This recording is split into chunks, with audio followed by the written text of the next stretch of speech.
podcast.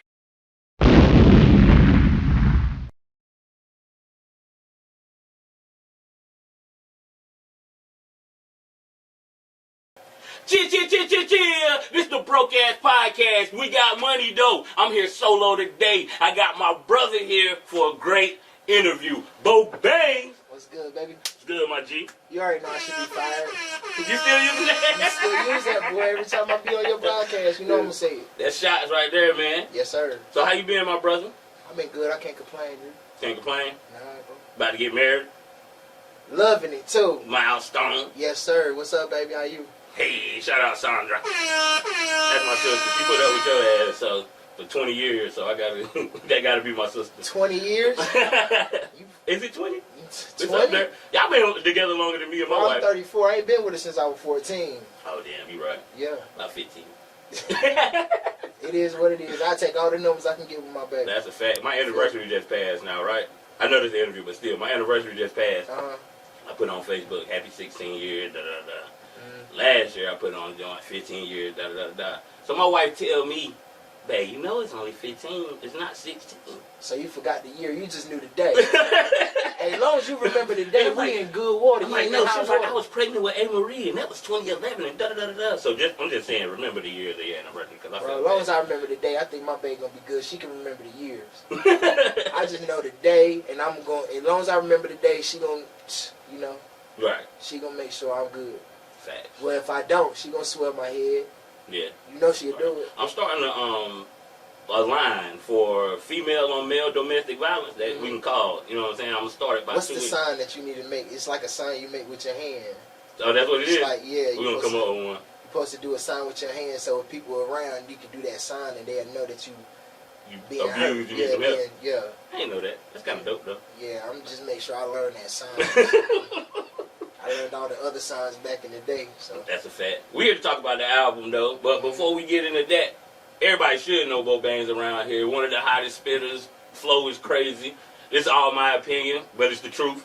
So, shut up, Zeke. Give people a quick synopsis about who Bangz is. Bangz?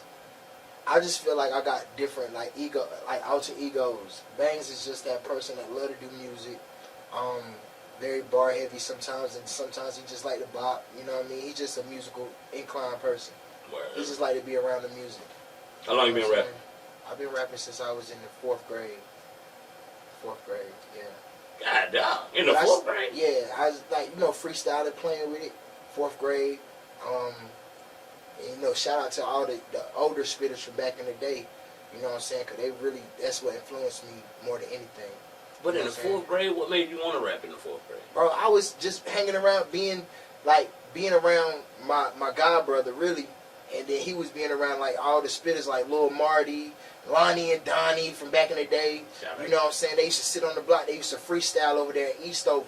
You know what I'm saying? They'd be at Lonnie and Donnie mama house in Eastover. And everybody used to sit on their porch and just freestyle. And I just used to sit on the curb, you know what I'm saying, watching them. One day, Marty, he just let me spit for him. He just told me to keep on going. But everybody else was telling me I was garbage. You know what I'm saying? Little Marty told me, hey, bro, you going to be nice one day. And I just kept going, bro. That was like in the 4th grade. In the 4th grade. So when did you realize you was good at it? Bro, I still ain't realized it. Stop! I'm telling you. Stop the cap.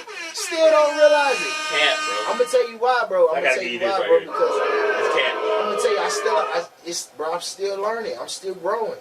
You feel me? I know that I'm okay, at least decent, because people tell me, like, yo, I heard that and you dope. But for me, the hardest thing it is to listen to me over and over again, especially in mixing and mastering. That's because you're a perfectionist, though. Yes, sir, bro. But you did tell me before the pod, I don't get no bad reviews. I'm too dope for that. Yeah, so you capping it, bro. It's not a cap though, bro. It's just a difference. Stop the cap. It's the alter egos, bro. Like they be clashing. Right. They be clashing for real. So you say you figured out you got good at it when? Well, now, but when you write the first song that was successful, that you was happy with? When I was going to Iron Mike, I did a song called Millions. And then one day I just happened to be riding down the road and it was playing on the radio. Dang, you skipping ahead. But how old were you when that happened? Iron Mike. Iron Mike. Shit, that when we was 18? 22, 22, 20, 24. something like that. Okay, so before that, what gave you like the confidence to even go to an Iron Mike, or how did you get? Well, that was like a contest they was having in the city, right? Mm-hmm. So what made you have the confidence to go there? Bro, I'm not gonna lie to you. I'm so conceited. Okay. I ain't never not been. I just always been confident in everything. Confident, not conceited, confident. I've been, well, my mother always called it cockiness and conceited. Yeah, it's a difference between confidence. I always felt like I was the absolute dopest in the world. In my head, I'm always gonna be that, but I still ain't like realize like like there's a spectrum. Like you see people that's mid, you see people that's regular, you see people that's out of this. I don't know where I hit. So you're not mid, but you're not Zah. So what you like, loud? What you think? Like you Zah, loud? What you got? like where you at with it? We talking about what I don't smoke marijuana, so I don't know. No, on the spectrum. On the spectrum, like... Bro, you listen to rap music, you know what Zah is. Yeah, but I see people say Zah, I hear people say Zah, but I don't know from my own experience. Oh, Zah's supposed to be, okay, Reggie, mid, loud. Yeah. Then, like, Zah's supposed to be like that. It's exotic reefer that I'm about to say, where does the exotic come from, then? So, they just call it that's Zah. Yeah, Zah. Okay. They just call it that. Bro, I'm Zah, bro. They're like, I'm like they get I'm that Zah, bro. Stop playing with me, bro. Thank you. I'm Zah, man. Okay, so you can stop asking me that. I'm Zah, man. There you go. Thank you, sir. Thank you. But I don't want to... You know what? My mother told me this, like, when I was a kid, like, a little younger. She's talking about, you know what I'm saying, like, that being conceited and stuff like that is, like, not good. So I try not to be when I'm around people, but I'm very... You try to be humble. Yeah, I try to. That's cool. Shout out my nigga Day One. He said, F being humble. Like, bro, you good, you dope, you know. How many mixtapes you done put out? 34. 34 mixtapes, 5 albums. 34 mixtapes. Mm-hmm. I don't want to get that far ahead though. Iron Mike. Yeah. So you go from Iron Mike, you hear your songs on the radio. Mm-hmm. What's next after that? Just studio heavy. Studio heavy. Studio heavy. Then you went on tour. When you go on tour? That was after Iron Mike? That was right after Iron Mike. And how did you get that opportunity? Because you was on tour with Lil Rude, Ace Hood, all them type of people. I don't know if people know that, but Ace Hood, Lil Rude, Pastor Troy. Shout out Pastor Troy. I met Chrisette Michelle. Her skin was like porcelain. Her skin was like porcelain. Yeah. Met Chrisette Michelle. Her skin was like porcelain, bro. Crazy. But yeah, I just won a competition. I went to wasn't even signed up, just stood outside in Raleigh. These people said they was rapping on the inside. I went in there, I signed up, and jumped on stage. My CD skipped. I told the DJ to stop playing the music. You would do that. And just busted out in a freestyle and had the whole club. Going crazy. I got that on video too, it's crazy. So your first performance was at Iron Mike?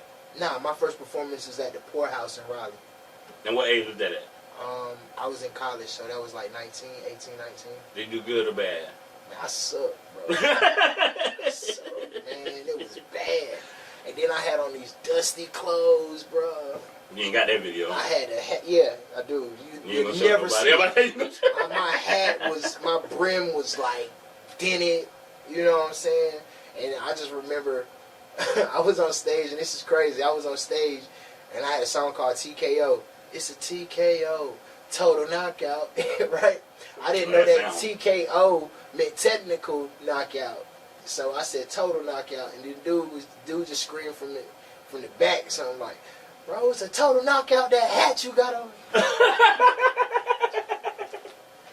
I just learned that meant, I thought it meant total knockout too. But it made more sense technical, because that's when they go to the end of the fight. I guess so. Did Ryan Garcia just get technical knocked out? No, that was knocked out.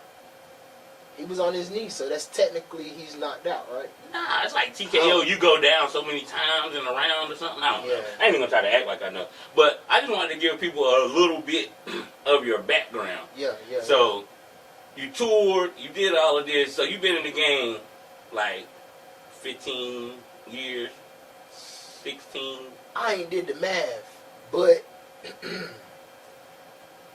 I started getting real heavy at 07 after graduation.